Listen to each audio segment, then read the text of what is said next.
Well, welcome to the latest edition of Trojan Football Talk. I'm your host, Tom Vartanian. Today's show brought to you by AmeriQ Credit Union, for every day, for everything. Located next to Little Caesars at 3944 Route 281 in Cortland. By the Cortland Voice, the exclusive media partner of Trojan Football Talk. For all your local news and sports in Cortland County at no cost to you, check out CortlandVoice.com. By the Royal Auto Group on Route 281 in Cortland, the home of no hassle, no razzle-dazzle. Check them out at RoyalAutoGroup.com. By Yeaman Real Estate at the entrance to Yeaman Park off I-81, exit 11 in Cortland. By DJ Philly C. Make your wedding, party, or event extra special with the best DJ in the area. Contact DJ Philly C at 607-745-4346. And by Nikki C's Hometown Pizzeria and Meatball Shop on Route 281 next to Homer's in Hobo. Find them online for fast, secure ordering or call 607-749-5300. They have a unique menu with dietary specific options. Nikki C's, your grab-and-go specialists. Well, it's been fun. We're back into the 90s again. I've been enjoying the early 90s. You know, I wasn't around covering the team back then, but it was a chance to kind of get to know some of the former players and a lot of interesting players I talked to back in the days. And we're drifting in again. It's going to be one of those it'll be more fun to talk about. You know, we can talk about those position players that grabbed all the stats, but we're back into the offensive line and defensive line categories kind of today. And joining us, he's a 1994 graduate of Homer, played 2 years of varsity football with the Trojans. KC Slade, welcome. Thank you, Tom. Thanks for the opportunity. Excited to talk to you. So, like we said, this is fun when we get back here. You know, it's different when you talk to linemen because it's a whole unique perspective, which has been fun because still, like I've told people, one of my best stories I ever wrote at the paper was, one of those pre-sectional championship stories, and it was Spoon's Goon Platoon, the backup players on the Homer football team for that sectional run. And it's linemen, and that's what I've gone, and we've talked more about them as we've gone along with the position players, about some of the guys that have been in the line. But before we get to the playing career part of it here, what got you interested in football, and how did you get started when you were young? Pretty much the same way that most of the Homer residents did back in the day. It was through the Homer youth football league that we had back then. I was a member of the 49ers, which actually has prompted me to become a lifelong diehard 49ers football fan, but that's a whole other story in itself. But yeah, that's how I started, was playing our quarterback at Gary Loudon. His father was our coach, and boy by the name of Donnie Ladd, his father was also one of our coaches as well. But that's how I started playing here locally in our league as a member of the 49ers. Were you right out of the gate? I know some guys I've talked to that have gone on to become like a quarterback or running back. Some of them did start actually in the offensive line just because to play, they took whatever spot they could get. Did you always want to be in the line, or did you want to be like a quarterback or a running back or something else? Actually, I had a desire to be a fullback. I was a big kid, but not huge. But no, I started right out on the line, and then they moved me to center, and that's where I stayed. I was center all the way up through from youth to junior high, all the way up to JV to varsity. So, any special memories of playing in those, youth football days? A lot of great memories. Everything from playing, from practicing, from walking over from, I remember walking over from the intermediate school, coming by Costas Market, grabbing like an apple or something on the way through, and then going to practice. But yeah, probably the memories that I have that are most prominent are with the relationships that we built from that ground up, from that start. Most of those guys that we either, the nice part about that league, they had multiple teams within, but even though we competed against each other within the league of our own, we all ended up becoming teammates all the way up through junior high and JV and varsity. But I would say the relationships are the most prominent. And one of the most vivid memories I have of youth football is when we used to have kind of an all-star game, and we at the end of the season we cross over and we went and played under the lights down at Dryden one year. I have a lot of memories of that game and that experience under the lights. I think that was my first real experience of playing under the lights. So, but yeah, just starting from your roots, it's really important for those memories. And then it became time once elementary school's over, it's time to start playing for the junior high team. And again, I've told everybody I've talked to, I said I got to know him as the baseball coach, but I never got to go over and listen to him in a JV or a junior high football practice in his day. But got to 7th and 8th grade, and of course we got waiting for you. Got John Baden, the legend baseball coach. But I've heard like from Matt Kataya and a lot of guys. He wasn't the easiest guy to be a junior high coach either. I mean, you learned a lot, but he expected a lot from you. Absolutely, yeah. Coach Baden was my junior high coach as well, and that's it. Even to now, but back then, we had great foundation from youth, then up to modified for junior high. Just old school coach. He expected a lot out of you, taught us a lot, and the drive that Coach Baden instilled kind of carried up through the levels as we went. So, did you back at that age, starting junior high? I know they really it's been stressed even more now, from even with the youth on to the junior high to the JV. Did you start kind of learning what varsity football like at Homer was like, as far as yes, what was going on back when you were playing with Coach Baden? Yes, we did. So the program back then kind of started, molding in junior high. It's different now within our current youth program.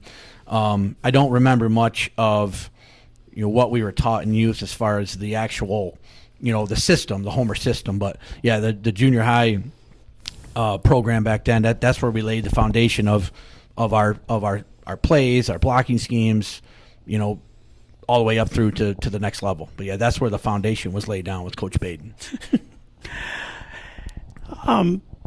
As far as any games kind of jump out at you back from those junior high days? From junior high days, not necessarily the games, the practices. When you talk about a guy like Coach Baden, the coaches is what I remember. I remember a lot of JV, mostly varsity games, but a few JV games as well. But what sticks out to me the most is the coaches, especially in that junior high year with Coach Baden, just setting the precedence of discipline and foundation. I had the same thing, on the lacrosse side with Coach Rick Ciccone, who was lacrosse coach. A lot of us don't realize, and parents today don't realize, how important it is to have that coaching foundation, and how just other schools don't have it. But I always remember Coach Baden's Long Island accent, and he and today you see him in the street, he'll talk to you, and he's still got that same mentality, But as far as junior high games, I can't recall like a memory that sticks out of games. I do remember a lot of practices and how tough they were at that level, but how rewarding they were at the same time. Of course, also helping them out back then were Jeff Austin, who had a nice career at the high school. Jeff before Austin that. was actually assistant wrestling coach for me in high school as well, so I know Jeff very well. Yeah. So you're at that age, like between the youth program and the junior high years. Who on the varsity, who were the guys you were looking up to and say, one day I would like to be them? Once should I become a varsity player? Well, you look at guys like, during that time when we were on junior high, we were in the heydays of Homer football. Guys that probably the most prominent name in Homer football is Mike Jasper. Comes out to mind. Tough all around. Lineman, linebacker, I believe he was. I'm trying to remember his position. But just brought out toughness. Mike Woodard, the kicker, he believed was a lineman as well. For me, coming up through, those are the guys. And a couple of guys not too far ahead of me, but were kind of like legends, like Chad Barber. He wasn't a lineman, but was a running back. I remember those names as we were coming up through, just tough individuals, and they were very emotional leaders. Those are the type of guys that stuck out. Mike McGrath, that's a quarterback, about 4 years ahead of me. Just a very good leader. Those are some of the names that step out. One of the most memories that I have, and you talk about, and this is important memory because it's interesting how it all comes back around, but during those years, I remember in junior high watching, this is when we just started the transfer over to A-ball when we were playing Nottingham, and, I believe it's Nottingham or Corcoran is where Dorsey Levens played. But I remember in the stands or out in the back, as most kids are when they're in 7th and 8th grade, watching, when Dorsey Levens was carving us up. And then, interesting part is going to college, sitting in a college dorm, and then watching him playing for the NFL. Granted, he didn't play for Homer, but those are the type of talent we were playing back then. It's interesting. That was just neat to reminisce about. Yeah, I know Dorsey Levens will haunt Homer football forever. He snapped a 29-game win streak with a win, and then the next year he snapped the 32-game winning streak on Butts Field. I didn't know that. Wow. Both times Nottingham, and Dorsey Levens was the back for. It was Nottingham. That's Nottingham. Right, yeah. Both those times. So it's kind of funny. One guy, stopped the longest 2 streaks in Homer football history. He was a pretty special guy. Yeah, he was pretty good back in the day. Yeah. So then you get around the 90, 91, you're up onto the JV program. What was that transition like? He actually, I think it was actually with Matt Kataya, he moved up from the JV stuff to the head coach, assistant coach on the varsity ranks. But you had Tom Cottrell and a guy who just retired, who not only coached football and coached junior high football for a while too, and was also a very good lacrosse coach in his day. You had Tom Cottrell and Rich Barnes as your 2 JV coaches. What was it like playing with those 2 guys? It was awesome. So coming up from junior high, and another interesting piece too, Coach Kotz was one of my wrestling coaches for 1 year in junior high as well. But yeah, coming up through from junior high to JV, we had a really good group of guys, both classes, the freshman class and the class before us. Coach Kotz and Coach Barnes. The interesting part, like I told you before the interview, my son's a freshman, and my son plays lacrosse. He got to thankfully be able to play with for Coach Barnes his last year. And granted, it wasn't a normal year, but he at least got to play 1 year with him. But those 2 guys, when you talk about, again, foundation coaches, that's the thing I'm going to keep bringing up a lot, that helped mold me and helped mold my sports career is the coaches and experience. But 2 great guys, when you look back now at what they've done, it's pretty amazing, and especially with Tommy still here, obviously Coach P still here. But that transition for me was pretty seamless. I had the fortunate luxury to be center quarterback with Gary Loudon from our youth years to both years in 7th and 8th grade, and then both years for our freshman and sophomore years as well. And when you've got those guys around you as well, it makes it, we're a unit, and not just with the line, but with everybody. And that's the nice thing about Homer, that created that bond with those coaches and that team unit. And that leads us to 1992. The one thing I forgot to bring was the record for that season. I have it, and I just forgot to bring it with me, but I got some other stats. But again, that's your first year was 1992. It was a transition to quarterback. McGrath had just graduated. Gary Loudon took over as quarterback. Yep. Mike, everybody told me would run a little bit more and do a lot of different things. But everybody I've talked to said Gary Loudon was truly that pocket passer type quarterback and was very good at his position. Absolutely. I'm kind of partial to, we called him Bub, but I'm kind of partial to Bub, based on being the guy that snapped in the ball for, actually, my junior year. You're talking about that year. For me, it helped me grow as a person and individual. That's the first year I hadn't started at center. Glenn Anderson, great man. He won the job, so I was backup center, special teams. I got on the field, quite a bit, had my opportunities, but that was my first year and only year that I didn't actually full-time snap the ball to Bub.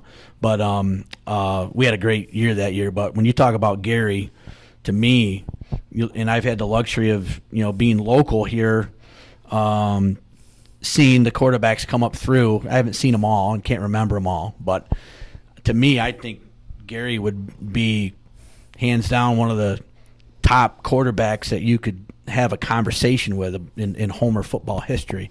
I mean, you know our identity. Our identity is, for good reason, is a running team. But Gary was, he could throw the football, but he also, what made Gary very special is his leadership roles, and he was, from a lineman. When you talk about linemen, there's nothing that gets a lineman more pumped as when your quarterback, is not afraid to, get some extra yards, on a quarterback sneak, or, pop somebody, on defense. Bub was he's the type of guy that'd pat you on the helmet for a good job, and he'd also kick you in the rear say, hey, let's go, we got to step it up. So his overall qualities and also his just ability to play quarterback, to me, is second to none. And there's some good names on there prior and after. I mean, some of these young kids I've had the fortunate ability to watch, the Yakavone boy, Tucker O'Donnell, great quarterbacks. I mean, actually, the Yakavone kid, to me, had very similar grit and toughness like Gary had, so. And, of course, we jokingly call this that 92 season. It was Tony Aguilar's senior season. We call it the year of Tony and the three Matts. Yeah. You had Tony back there, and you had Matt Ferguson, Matt Kataya, and Matt Cahey was only Kataya was a sophomore of the group, but yep. Tony led the team. It just showed how balanced the backfield was that year. Tony ran for 527 yards. Matt Ferguson had 459 yards. Matt Kataya 403 yards, and Matt Cahey had 179 yards. So it was a very balanced offense, as far as the running game go, and Gary completed over 50% of his passes for another 477 yards. And ironically, this was his junior season. This was his second best season for a guy we talked about before we got doing Michael Withers, 12 catches for 156 yards. So, yeah. I mean, that was there was an interesting balance on that, as far as the position players that year. Tremendous balance. And you mention all those names. I mean, class act guys and tough guys too that exemplified leadership qualities, all of them. That year you had Tony as a senior, Cahey as a senior, and then you mentioned Kataya, who was the youngest of the crew, and then Mike. It was my year as a junior, and then Matty Ferguson as well. We had a lot of weapons. I mean, when you think about it, balance and weapons, and it was fun to block for guys like that. And of course, Matt was one of the four. Matt Kataya was one of the four sophomores that played this year, and of course, one of them was a lineman who stuck around for 3 seasons. Chris Chatino was one of those. He was a sophomore, but like I said, Glenn Anderson was a senior lineman that year. And of course, got someone out of your class was Joe Barbarito was a junior. Another couple of seniors, Rob Benson and Rocky Bourne, were on the offensive line. Yep. Chad Davenport, a senior lineman that year. Then another bunch of juniors, Matt Kinney, Jason Kinsathing. Yep. I'm getting this. You're close. You're getting there. I'm getting better with his name now. Another junior, Tim Klein, Frank Loki, another of the juniors. Senior, he was a senior lineman that year. Phil Loomis. Lunis was a senior lineman. Alan Masters, Rob Midlow. A couple more linemen. Then going down, Dan Rader was a junior offensive lineman, and of course yourself and another one of the senior linemen, Dan Zeck. That year. So, what was the kind of the camaraderie with that? You guys as a group. Good group, tough group. I mean, you're talking about the nice thing about football back then versus football now is there seems to be a lot more. And you can correct me if I'm wrong, but you may agree or not. But I think we used to strap it up and go full bore in practice, and now there's not as much as that. So when you talk about in practice, that's where we got everybody better. Was like when we went live. There's not as much of that going on today at all levels. I mean, as far as we're strapping it on, we're hitting today, we're going full bore live. So when you talk about those type of guys, Danny Zeck, as a senior leader. Jake Gabler, I think's on that list, and I don't know if you mentioned Jake's name, but Jake was a senior when I was a junior. I mean, just a mountain of a man among boys. I think he even went on to play at Cornell for a stretch, and then at Cortland State. But you talk about those guys that were just a year above you, but were very good leaders and good examples for us to follow. But when you talk about our practices, I mean, it wasn't easy. I mean, Chris Catino, I remember mostly when I was a senior and he was a junior, just tough kid, helped get you better. And that's what was really prominent about our practices. That's what helped us become great, was just the battles and the leadership that we had and the camaraderie that we had in practice and off the field as well. And again, like I said, unfortunately I didn't bring the sheet with the records on it, which No, I wish you're fine. I had.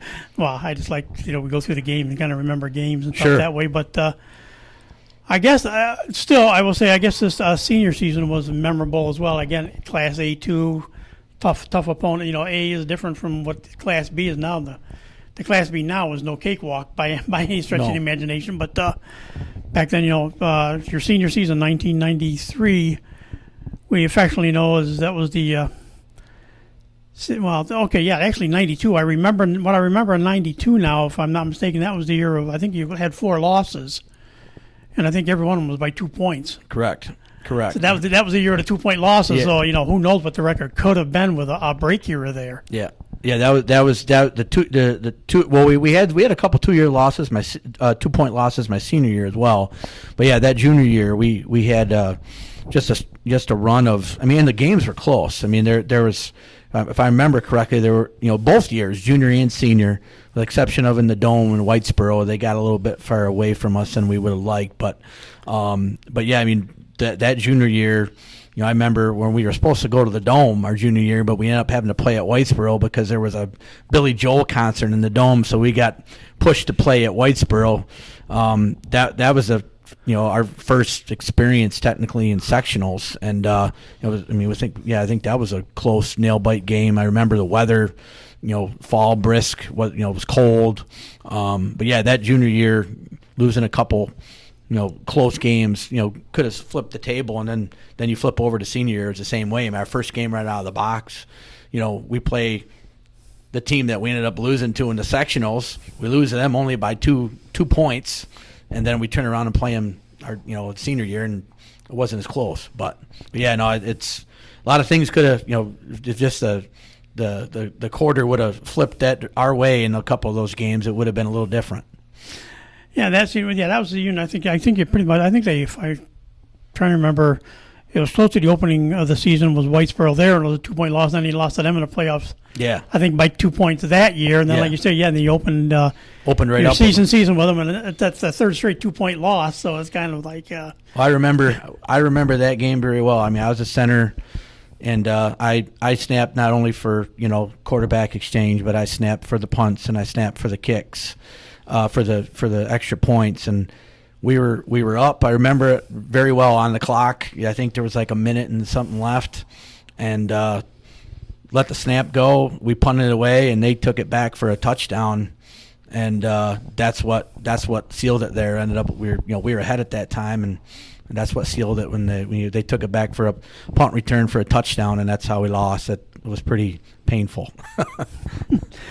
And that was the home opener. Next week, on the road to Fayetteville Manly. So, it wasn't a 2-point loss, but it was a 1918 loss. So 0-2 with remember that by a total of 3 points total. Yeah, I was on special teams both junior and senior year. Even when I was starting center, I was on frontline special teams. I remember them kicking an onside kick, and it went through the hands of one of the front guys and stumbled into the back, and we fell. I remember being around that play when I can't remember who fell on it, but I'm very thankful that they fell on it, and we possessed that ball because you never know what would have happened.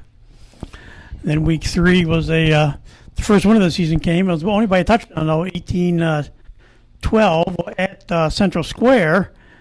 So, I mean, Yeah. they got the first win, but then, of course, came the third loss, and that That was the first game that wasn't close of the year. It was a 28-0 loss at home against New Hartford. Yeah, that was homecoming, and they really stuck it to us. When football, when you grow up playing sports, those are memories, and they also help mold you and build you. But as a center, I remember very well the nose guard for New Hartford. He was just one of those guys as a center that you dread going against. Short, stocky, and just fast and quick, and he gave me fits that night as well as the whole team did. But yeah, they were tough team. I believe, if my memory is correct, I believe they won sectionals that year. I think they might have beat Whitesboro in the Dome. After Whitesboro beat us, I believe they might have won. I'm not. Don't quote me on that. Coach P would probably know. But. But of course, that was the only league loss, 3-1 in Division 8, Class A2 that year. Because after that loss to New Hartford, you came back with a 26-5 win. It says over at ESM, yep. Then a 22-14 win at Carthage, and it closed out. This team was in the middle of that 6-game winning streak against Cortland High School. So it closed out the regular season with a 28-6 win over. 28-6 over Cortland to close out the regular season. Yeah. Those games you just mentioned, they just immediate memories pop up when you talk about, and I'm sure each individual you've talked to had different memories, but when you talk about the ESM game, probably one of my most painful memories, but turned out to be very successful, was Matt Kataya was our punter. And that was a decent game, and I snapped the ball, and I believe the play was when you heard somebody yell fire, that means things aren't going well. Yeah. And I snapped the ball, and when we went back and watched the film, I sailed it right over his head. And so Matt's yelling fire. Well, he scooped that up and scored a touchdown off that. He swung. I mean, that's the type of athlete that he was. Just how you planned it. Exactly. Yeah, just how we planned it. Right.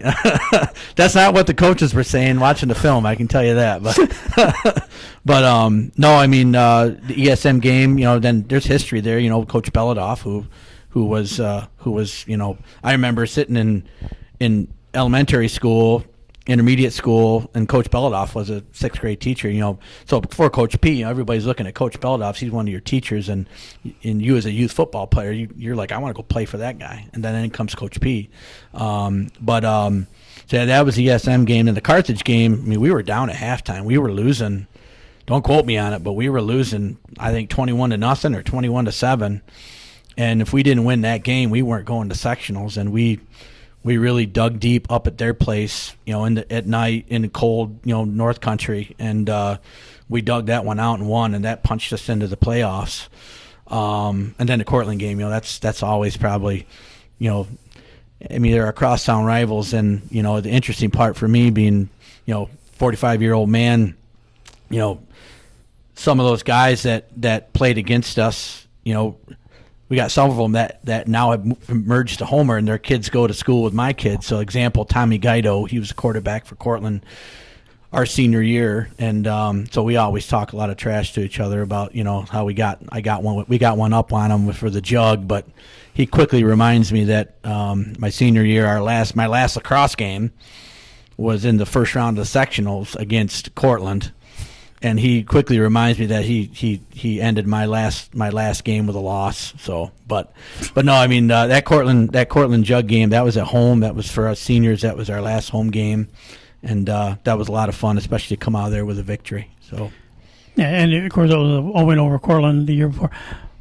What was it like? The rivalry, like you say, has been fun. Like I said, just recently did Jake Plunkett, and he grew up in the shadows of Cortland High School, and so all his friends, the same grade level, were all Cortland kids, and he was, of course, going to Homer. So you had all your friends, you knew them regardless, and now you're playing for the other side and expecting to win. But what are your memories you take out of those couple of home court jug games that you had? The first one, I got on the field a couple runs at center in my junior year, but I was on special teams both ends, and I remember the weather that game. Our junior year, it was not a pretty night, cold, wet. I think it was raining. But it's in their field. Both fields at the time weren't turf. They were decent fields, better than most, but just the conditions got away. What I remember about the senior year is just the electric atmosphere. The stands were packed. Being at our place, and being a lineman, it's fun when we're the guys that we gotta pay the bills up front in order for us to get the job done. We had some talented individuals, but what sticks out the most of that Cortland game is we Homer's not just 46 boom, 45 boom, or blast. We had a lot of trap running, 31, 32 trap back then, and Kataya. I'm trying to remember Kataya and Ferguson both had a very good night that night, but we were having our way up front with them at the line, and Al Masters was a guard next to me, and we just kind of felt like we wanted to tell them to play, and we would still get chunks of yards. That was a fun night for being a lineman because we were just having our way with them up front, and it was just fun. It's fun to turn around after you're blocking and watching your running back running up the field for a nice chunk of yards. Like you said, unfortunately, the season didn't come to an end. You did finally get to the Dome, but of course, again, it was Whitesboro, and this was not a way any of the seniors that I've talked to so far from that '93 team want to remember the 50-12 loss. But it was the Dome finally. So, what was it like that first trip for you to the Dome as far as a football player? I remember running out. I remember everything from a guy by the name of Larry Brady. I think Larry. He was working for Reebok at the time, and so I remember all of us getting, we had like a shoe package, so all the kids got to buy. I remember buying pump, the first time the pump cleats come out, or turf shoes, and it was exciting for us to be in the Dome. I remember, we were all in the end of the Dome end zone at one point, and then they started to call out our names of the starting lineup, but we all ran out together, as a team. It was tough. It was very. They were a good team. We were a good team, but you put a team that was just a hair better than us on a turf field like that. It just wasn't coming together for us. One of my best memories though of that game is because I had started playing both ways about the ESM game. I ended up getting put in at defensive tackle, and Timmy Klein and I would rotate back and forth. I remember, they had some big guys up front, Whitesboro did, and I finally got in on a tackle, and it was a joint tackle with Kevin Kuhn, who I feel is probably one of the best linebackers ever to play for Homer. He tapped me on the shoulder and he says, "Hey, it's about time you showed up." I said, "Yeah, a little too late." But no, it was a great experience, but a tough loss to watch those guys have the upper hand on us when we were that close in the beginning of the season and the end of the season before. But tough guys. I'll tell you what, those Whitesboro, New Hartford teams, they were tough guys. Of course, that year, that was Matt Ferguson's year to lead the team. His senior campaign, 586 yards. McIntyre ran for 470. And another junior, Shane Humphrey, came up and he had 220 yards. They were the leading rushers. Again, Gary Loudon, 25 or 70 passing-wise, 291 yards. Again, not a lot of passing back in the early 90s. Nope. Shane Humphrey, 10 catches for 171 yards, and Kataya, another 9 catches for 49 yards. Yeah, those were the guys at that point, that on that side of the ball. And of course, again, like you said, the line again, and you were back. Some of those senior guys that were back, but also some new juniors came up the next group there as well. Paul Contento was a junior lineman. Another one was Damian Dovey, came up that year. Steve Foster, a guy I forgot to mention last time around too. Yeah, he was a senior lineman that year. Chris Frisbee was a junior lineman. And of course, you guys that were all seniors at this point: Matt Kinney, Jason Kinsathing, Tim Klein, Corey Knickerbocker was a junior lineman that year. Ethan Leet, another junior lineman. Jeff Manning, Alan Masters was a senior, as you said, that year. Rob Midlow was in his senior season. Chris Chatino in his junior year on the line. You, of course, were a senior as well. So, again, a bunch of you guys that have been back for your second year, but again, the next wave coming up of guys that would step over into that line role. Yeah, great. Those every time you keep mentioning names, it just brings up great memories. Our line, our core starting line, our senior year, was all seniors. Myself at the center, Alan Masters flanking a guard, Midlow was the other guard, and then Foster, who was our biggest guy. He was. All of us were under 200 except for Steve. And then the other tackle was Matt Kinney, and then you have your two ends is Mike Withers and Greg Patterson. Guys that we were a good. We weren't a big group, but the guys on the starting group, the guys behind us, we carried the mentality of our leader. Coach P, was the offensive line coach, and when you see Coach P, and you see small guy, but when he turned that hat back around in practice and got into the line drills, that's the mentality. Just really, that carried down to us linemen. From our coach. So when you talk about all those guys, myself, Alan Masters, and Steve Foster, we were farm kids. Not that farm kids mean much, but in this area, farming is pretty prominent, and so it was kind of a little proud thing that we had between the three of us. But then the rest of the guys that weren't, they were just as hardworking and with the goals in mind that we all had. So, but no, it's good group of guys to be around. Like I said, it was a family environment to me. I know I've seen it the years I've covered the team now.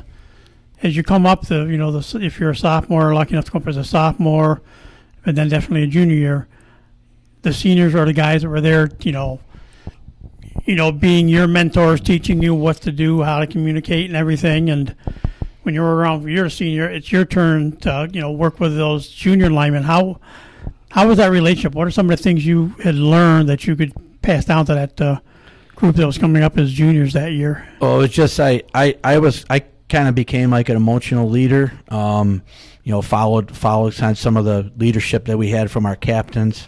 The backup center behind me was Damian Dovey or Chris Scatino, and tough guys. They pushed you in practice. So what I hope I passed down to the next group was just positive attitude, good leadership, hardworking.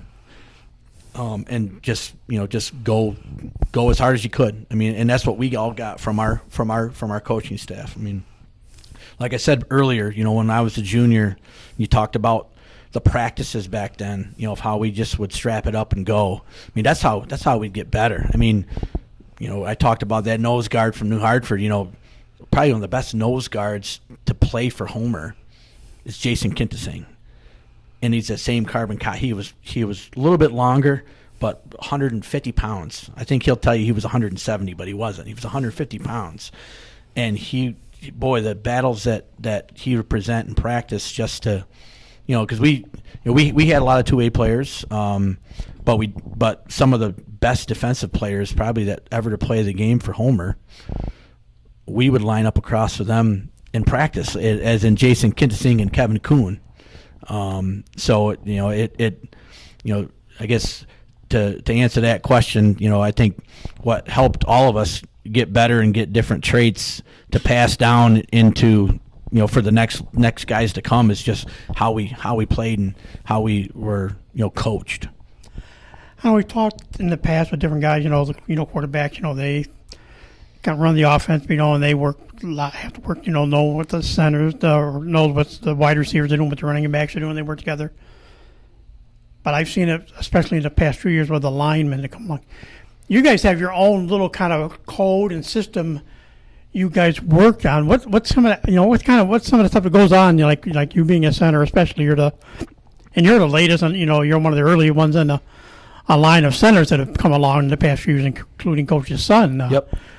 David became now an assistant coach, but it was a center back in his days. What was the kind of the things that you guys would, communicate to each other, and how would you do that, before each play, to set up what you're going to do? Yeah, the biggest thing that I remember the most, and and I, like I told you before, the interview, I've had the luxury to give back to the program, and I helped coach the youth program from flag football up to sixth grade. But we taught it at that level.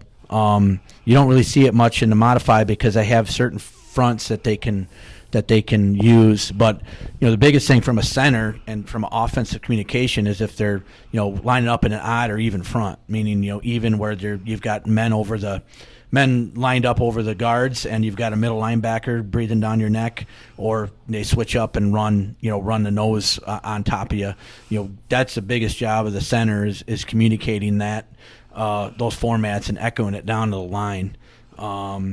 You talk about units and groups. That's the biggest thing that steps out to me is the communication. The center's job is to communicate that and then to echo that across, because the example of non-communication is switching to an odd front and you kind of you as a center trying to getting hung out to dry on a play where you might need that guard to chip that nose man away if you can't get to him.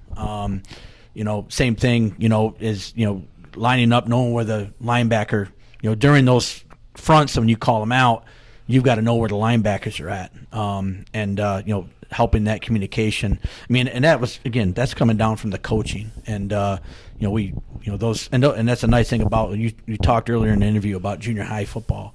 That's brought up then. The rules have changed in junior high football since when we played where they are to now. But I think you talk about units and camaraderie. One thing that I remember a lot of, not just with the line group, but just with the team itself. And we would talk about things like that. Is we would have, I believe they have team dinners right now, but our team dinners are a little different. The players, we would all go to Ponderosa, and if you remember Pondo, but we would all basically get in the car together or drive down, no coaches, and just us, and we'd tear up the buffet at Pondo and talk about football. And that was normally Thursday night, the night before the game. Those type of things help build the chemistry and the unit. Whether you're a line, whether you're, the whole team. So. And at this point, like we said, you'd come up through the ranks. You're now a senior. And I know it's a little tougher. Being linemen aren't always getting that. You're not getting the groupies of the younger kids coming up too often. Where it's, no. It's the running backs and the quarterbacks and those glory guys. But do you remember? And I know they do even much more now than they did back then. I think the varsity does a little more to youth program now. But do you remember any times back then when you were still playing that you were able to work with the youth coming up or get a chance? I know one thing that they talked about, and I remembered it once they told me about it, because we had it back when I played in the 70s.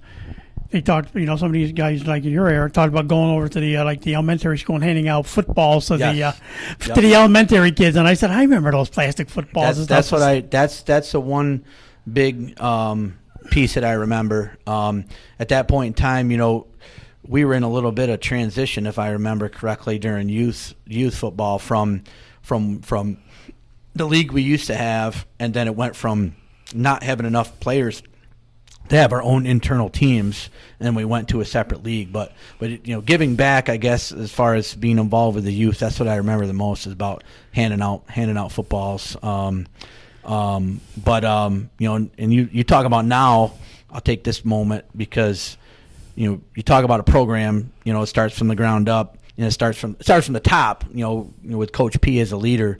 A lot of people don't realize how much he's involved, and not just he, but his staff, and involved with the youth. Now we have youth football night, and then there's one particular day each year when the start of youth football that Coach P and his staff takes the varsity guys over to Kaleo Field, and they work and they run stations, which is outstanding.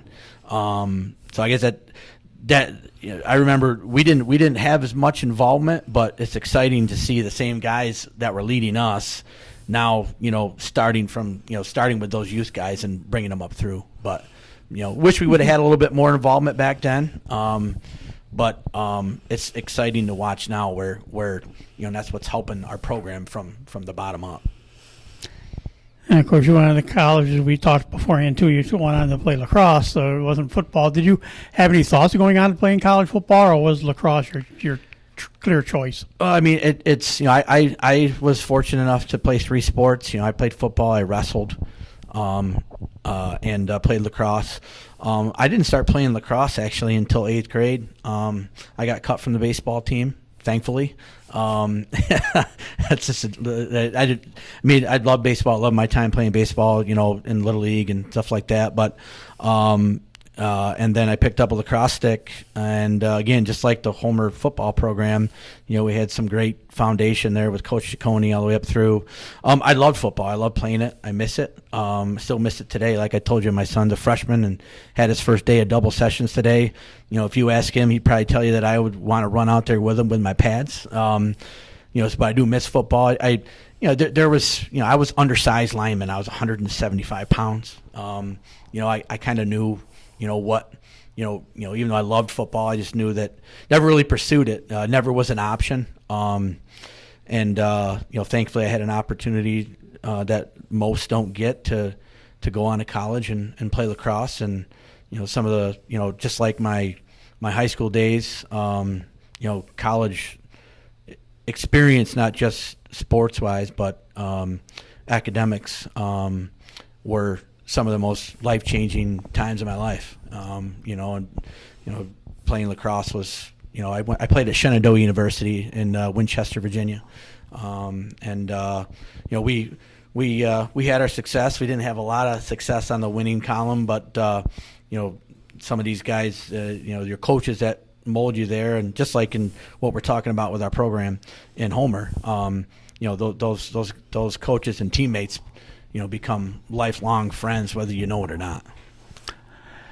And of course, you're a person who has come back. You've stayed in the area. You've given back. You've mentioned that you've been involved with the youth program as a coach. How's the satisfaction there of being able to go back and actually be able to teach at least the basics of football to younger kids now? It's truly, it's a different time, as you probably know. Totally different. I'm not talking about what we just went through, but in the last 6, 7, 8 years since my son started as a kindergartner, and back when we played, we didn't have flag football, and actually flag football to me is where you can get some of the best fundamentals in, whether you don't really realize it. But it's truly gratifying to be able to give back, and especially being able to give back when you've got the guys that were there to help mold you, as in, example, you talk about Coach P and Coach Kotz, and then add Coach Frito, who is at the junior high ranks, but then he was one of my lacrosse coaches, and Coach Barnes, who was one of my JV football coaches. These guys are still here, and parents take that, they don't really realize the value in what the gold that's there, because in some other programs that you don't have that longevity. My nephews play football at Groton. My brother Marty, who also was a center for Homer, graduated in '97, my nephews have experienced 3 different coaches within that program's experienced 3 different coaches within the program. So what we have here at Homer is amazing in the football program, and not just football, but with other sports, but primarily football. And then for me to be able to give back, and then have my son come up through and actually have our opportunity to play for those same coaches is, because, you're not just getting taught about football. You're getting taught about life. Football's, teach you about life. That year of junior when I didn't start, that taught me a lot about myself, and it taught me that, hey, it's not over. You got thrown back a step, and you got to keep going, and it worked out. But no, it's and you talked about earlier about, you asked the question about when back when I played in junior high, when was the Homer system inserted? We insert that now. I'm not involved with it. I'm on the outside looking in, but the guys that are now running the program for the youth, they insert that in flag. They insert the spacing, the line spacing, And the 46, 45 boom recognition, run to the right, run to the left, the backfield formation. We insert that right now, which, that's truly gratifying to be able to help be a part of that and build it up through. I mean, I enjoyed coaching. I'm glad I'm not coaching anymore. I enjoyed the opportunity to coach my son. My father was a farmer. He didn't really, never had presented the opportunity to coach, and I'm glad I had that opportunity, but I'm also very glad to step away when, my daughter, she's a senior, so I got a freshman and a senior. She plays lacrosse and soccer. And, I told myself when my kids got to junior high, I was going to stop coaching. And so for the most part, I've stuck with that. And I like looking back and watching. So, but no, was so much gratifying to be able to give back. Well, I wouldn't say you've totally stepped back and aren't involved because, I'm not going to coach, but I'm going to be on the school board now. So you're a school board member, and I mean, yes. Especially these last 2 years especially have been a huge challenge of what's going to go happen. And we saw what happened last year. This year we're saying, it's going to be normal. Well, it's not normal, but it's close to normal. But was it, for you, what's it like to be able to be back and have some of that? Because I know I'm trying to think. Chuck Tomino, his kids played baseball and some other sports. Chuck's on the board, and Sonia Apgar's been there. I think ever since I've seen a school board release, she's been on there at some point. But what's it like, to be there? And you're one of those, like being a former athlete too. You can kind of, they're saying, well, we got to worry more about some things, but at the same time, the athletics needs to be looked at, and right now, everything has to be looked at. Yes. Still through the medical. Yeah. Eyes and everything. What's it like trying to be a school board member in these times? Great question, because I'm so far new at it. We've had 3 meetings since I've was voted on. I was able to attend the first meeting. The second meeting I was out of town, and then the third meeting is tomorrow night. First off, I a year ago I never would have thought about running for school board. I was courted by some folks, and I love Homer area. Like I said, my wife's also a Homer grad. She was a tennis player, softball player. We graduated together. Heather Reed was her maiden name, and we both went away to college. I went to Virginia. She went to Geneseo, and then she taught out there. I came back. She came back, so we're both. She's a teacher at Homer. She's a 5th grade teacher. So it's, we're community, we love this community. No better place to raise a family, in my opinion, than Central New York, especially in Cortland County and Homer. But, I wanted to, when it was basically brought up to me that, hey, you should run for school board, I thought about the opportunity. I'm like, well, should I do it? My daughter's going to be graduating this year. She's going to be going on to college. It's going to be demanding. I'm going to have a freshman, but I figured right now is no better time, especially with the challenges that we were presented, which I feel that Homer School did an outstanding job, the best that they could. And I'm not saying that because I'm a board member. I would have told you that before I even thought about becoming a board member. They did the best job as they could with handling the situations and trying to keep things as normal as possible for these kids that they could. But no, I'm up for the challenge. I'm excited. Ask me again in 6 months, and maybe I'll give you a little bit better answer. But I'm excited to be able to give back that way as well. It's going to be fun. I know you talked about it too, like the longevity, like with Coach Peak. When can you imagine when you think back? And this is the thing that still people, that I've talked to in and out of the area, they're going, you mean Homer's only had 3 football coaches and all these, 60 plus years? You had Mike Norris starting in 54. Mike Norris, 31 years starting in 54. Then you get the 5-year little in between with Belladoff for his 5 very successful years he had. And now Coach P starting his 32nd year. So that's 3 coaches and, close, over 70 years. And same thing with Coach P, yeah. Coach Cottrell's still around. Jim Whidden's kids have graduated. He could have gotten out. He's still an assistant coach. Of course, now Coach's son David is on the staff. George Snyder, Jeff Sorensen on the JV side have been around forever. Mark Friedel's still doing the JV or the junior high now, you've got guys like Dustin Morris who have played, coming back and helping with that, and different guys there. Mike DeMatti is one of the fairly new faces. He's been around for a few years now, though, too. Yep. And a couple newer guys, CJ Kudlas. This is really his second year doing things. That is something that like you say, that's something you don't see in football in any area, to have somebody, just 3 coaches and head coaches in 70 plus years.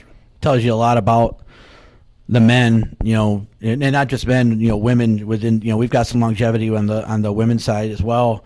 But I mean, to me, I would say that in today's day and age, 2 of the hardest jobs, and probably that they don't get enough credit, is being a teacher and being a coach. I mean, and I'm not just talking high school coach, I'm talking any level coach. The atmosphere is different today. I mean, a lot of it has to do with, the parent involvement was non-existent back in our day. And, when you got colleges that are basically passing on individuals because of their parents, that shows you what type of environment we're living in today.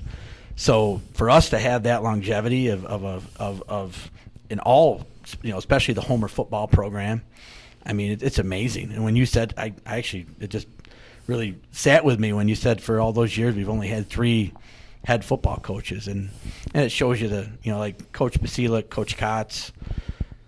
You mentioned Barnes and Frito, those guys, and I've gotten to know some of the the new guard like Jeff Sorensen, and then Coach Morris at the junior high level. We've got a mixed bag of Homer alums that bleed it, and then you've got a mixed bag of guys and gals that come into the system, and they're following the same mold as Coach P's laid down. But it's truly amazing. I mean, you can't take that for we take it for granted, and because it's not always rosy you look at some of these surrounding programs. We talk about Cortland, we talk about some other schools that they've had transition and turnover. It really, that's what helps build that program and keep it strong. So. We said an interesting thing when you just said that, that kids aren't getting to college because the colleges don't deal with their parents. And I've seen it, with some coaches. Some coaches would have, because they've known me all these years now, 20 years working for the newspaper. I got to know, a lot of the coaches in a lot of the area. It's hard when you get parents coming and they come to you guys, the school board. Well, do something about this coach because he's not letting Mike get or this and that. It's not really your guy's job to get in between what the coach is trying to do and what the parents think they're entitled to. It's got to be a tough walk. I haven't ran into that me personally, from being on the board side, but yeah, I mean, we've got some. I mean, it's you talk about coaches that have walked away from things because of not just and officials. Talk about officials. There's another thing. I mean, another hard task. I mean, it's the nice part about it, in the and again, I'm not saying it's that way everywhere, and we've got a pretty tight ship here at Homer with Homer Athletics from what I see, but it's when you look at it, it's here, it's more prominent in other school districts, but it's a tough road. I mean, we were taught that I remember it very well when I came home. And I'm like, Dad, I'm not starting. I'm not starting. And, he looked at me and he goes, well, figure out what you did wrong and fix it. And that's what I had to do. I mean, he wasn't calling up the coach. It was on me. And that, we're doing, we need to get back to that. And some aren't. But it's a tough job for a coach today when, you're getting cornered from other avenues that you may or may not expect. It's tough, but thankfully we have a great community, we have great programs, and we've got some great coaches, and hats off to them because it's a different world. You may have, maybe in 6 months I'll talk to you and see are you glad you're on the school board or not on the school board? We'll give you a chance to get your feet wet with that and stuff too. But yeah, no, I'm like I said, I'm very proud to be a part of the community and the school that help and the people that help mold me. And I'm looking forward to the challenge. I mean, not going to be easy, I'm sure of it. But I'm looking forward to represent the best way that I can. Well, I'm sure there's a lot more we can come up with to talk to, especially like the school board side, and probably still more memory we could go back and do. But sure. We've filled up our time slot here real well. And Casey, I want to thank you for taking time to talk to me today. Hey, thank you for the opportunity, and first day of doubles today, and let's go Blue Pride. You know, it's going to be a fun year, especially for me. You know, having a son come up through as a freshman to be a part of the program, and I'm it's at a fun time for me right now. But I appreciate the opportunity. Thank you. And with that said, that'll do it for this edition of Trojan Football Talk. Today's show brought to you by American Credit Union, for every day, for everything, located next to Little Caesars at 3944 Route 281 in Cortland. But Cortland Voice, the exclusive media partner of Trojan Football Talk. For all your local news and sports in Cortland County at no cost to you, check out CortlandVoice.com. By the Royal Auto Group on Route 281 in Cortland, the home of no hassle, no razzle dazzle. Check them out at RoyalAutoGroup.com. By Yeaman Real Estate at the entrance to Yeaman Park off I-81 exit 11 in Cortland. By DJ Philly C. Make your wedding, party, or event extra special with the best DJ in the area. Contact DJ Philly C at 607-745-4346. And by Nikki C's Hometown Pizzeria and Meatball Shop on Route 281 next to Hobo's in Homer. Find them online for fast, secure ordering or call 607-749-5300. They have a unique menu with dietary specific options. Nikki C's, your grab and go specialist. So for my guest KC Slade and yours truly Tom Vartanian, thanks for listening, and we'll talk to you again soon.